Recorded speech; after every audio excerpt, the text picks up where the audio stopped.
Japan and Chile this weekend, folks. Rugby World Cup game number 6. Pool D, which is a competitive pool. First meeting between Japan and Chile. Number 14 ranked Japan, who've been on a bit of a barren run since 2019.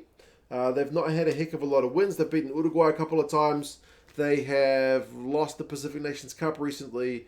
They have lost pretty much all their games against Tier 1 teams. It's not been a great post-World Cup period for Japan. And Chile is their first ever World Cup, so they are bloody happy to be here.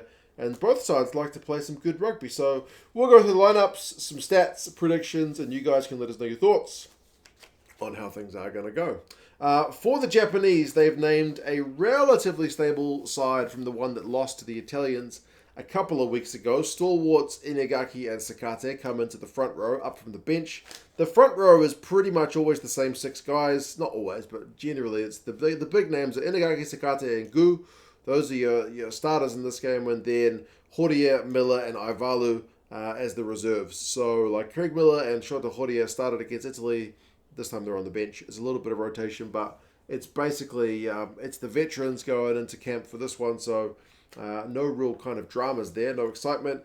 Well, no, like out of left field picks is what I mean. Cornelsen continues on in the second row alongside Amato Fakatava. I'm happy Fakatava is there because he initially was left out of the Rugby World Cup squad with an injury. But prior to that, he was playing some great rugby. Scored a couple of tries and genuinely looks like a dynamic X Factor lock. Like most locks, tackles, line-out wins, clean-outs, tackles, did I say tackles? All that kind of stuff is kind of par for the course, but this guy, try-scoring, line breaks, like for a lock.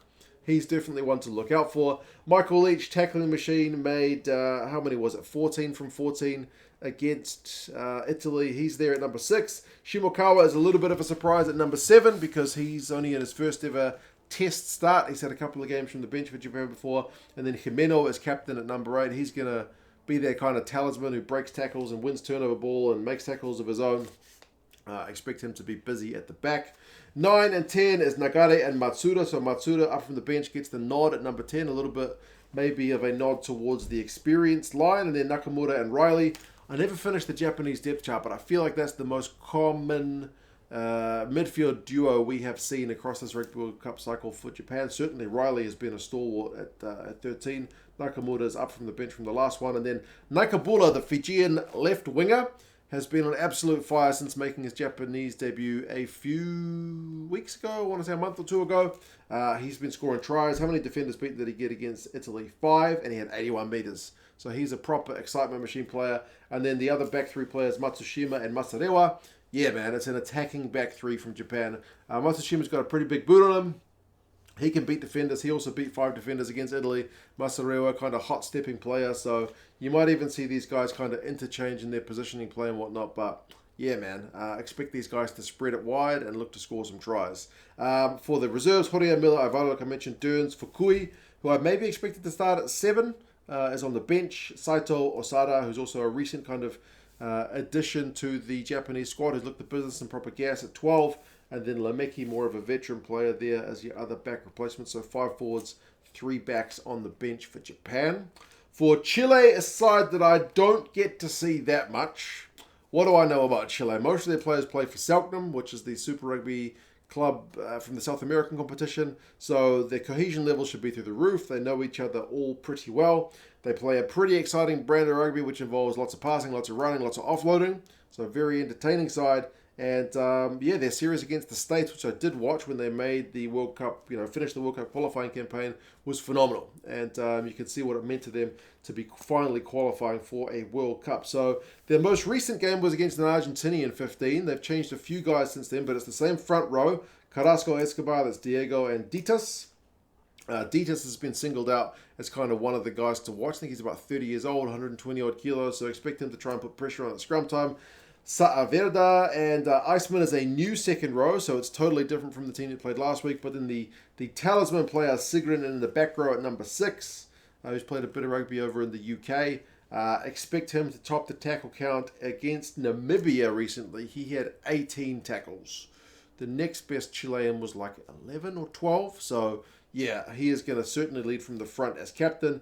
Martinez, that's Raimundo, switches to 7 from 8, and then Alfonso Escobar comes up from the bench to start at number 8. They did run the ball a fair bit from number 8 against Namibia as well. Torrealba and Fernandez at the 19 combo. There's going to be a lot of the spotlight on Rodrigo Fernandez. Scored a wonder try against USA in that opening match in their series against each other. He loves to run the ball. Like if you were looking at the team stats or player stats for Chile in their game against Namibia, 118 run meters came from Rodriguez, which for a 10 is insane. And he was leading the way with like clean breaks and defenders beaten for Chile. Matthias Garafulik is there at 12. I think it's Nicholas, the other Garafulik. He's been injured right before the World Cup, which is brutal news for him, so he's not made it. And then Domingo Saavedra is the other kind of danger man that they used a lot against Namibia. He also clocked up a bunch of run meters, a bunch of carries, and beat defenders, got clean breaks and whatnot. So a lot of play coming through the middle of the park from the Chileans, plus the wingers Verlade and Videla, plus Ayarza, the fullback, is also another kind of one to watch, a bit of a danger man. Seems to play, I read the America's Rugby News article, and they said he plays a bit of midfield when he's over in France, but is more of a fullback for Chile, so a bit of a versatile guy. Replacements-wise, the Chileans have gone with 6 forwards on the bench, just the 2 backs, so they may be looking to try and bolster their effort up front with the extra forward. But as I said, they've got some really, really dangerous backs. I mentioned it's the first game between these two sides, but both sides are kind of coming off poor runs. Japan in the Pacific Nations Cup, Japan against Italy, not fantastic. And then Chile lost to an Argentinian 15, lost to Uruguay, lost to Namibia. But they're at the World Cup, man, so they're going to be absolutely pumped. Whereas Japan, there's a little bit more pressure on them to go and get a win and get a good win, because the way that pool is lined up, I mean, you probably need to be targeting a bonus point. So if anything, there's not that much pressure on Chile, but there is on Japan. Team-wise, Japan is not one to maul it very often. That's not really their bag. They love to high-tempo chuck the ball around. Their passing numbers are through the roof, similar to teams like Ireland and New Zealand, who like to chuck the ball.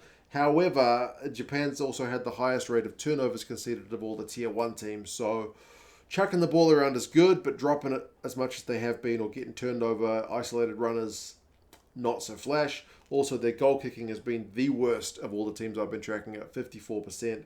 So not fantastic. But it's not all doom and gloom. The line-out numbers are not bad. They do get through the run meters and whatnot. But it's just about getting through that kind of continuous phase ball. Also, Inagaki and Millar, both the loose heads, are a little bit high on the old penalties conceded count. Chile in that recent game against Namibia, their lineout was okay, 75%. It's not even okay. It's a bit bad. 1-4 needs to be higher than that if they're going to get anything against Japan. But they only kicked 11 times, which is incredibly low. In the World Cup opener between France and New Zealand, for you guys mostly probably yesterday, for me today, that kicking duel was almost like 80 kicks all up. Almost 40 or 40 plus, like 39 for the All Blacks, 40 something for the French. A lot of kicking, especially in the hot weather. We'll be keen to see if Chile like to play ball in hand. But they beat 33 defenders against Namibia. They got 7 clean breaks, 161 passes, similar level to Japan. They offloaded like crazy, so very attacking-minded side. So this is going to be a good game to watch, I imagine, in terms of how much these teams chuck the ball around. It is on at Toulouse. Nick Berry is the ref. It's a 1 p.m. local kickoff, which is 11 p.m. for those of us in New Zealand, which means I may go to bed and get this one on demand, because there's also South Africa, Scotland, and Fiji, Wales to come after this, which I may want to watch live. But I will see how I'm feeling. My sleep schedule is going to be pretty broken up. Predictions-wise, Japan are big-time favourites. 24 points with the Rugby Forecast algorithm and 26 points with the bookies. Yeah. Chile at their first World Cup. Japan not in fantastic form, but it's maybe a bit of a mismatch in terms of the opposition they've been playing. We'll kind of have to see how the sides go. Level Rugby if you want Chilean gear, if you want Japanese gear, Rugby World Cup gear. They've got loads of it. Check the link down in the description. They're an affiliate of the channel. Now is the time to be getting rugby gear, man. But you guys let us know your thoughts. Subscribe to the channel for previews and reviews and all that jazz. And I'll talk to you guys again soon. See you later.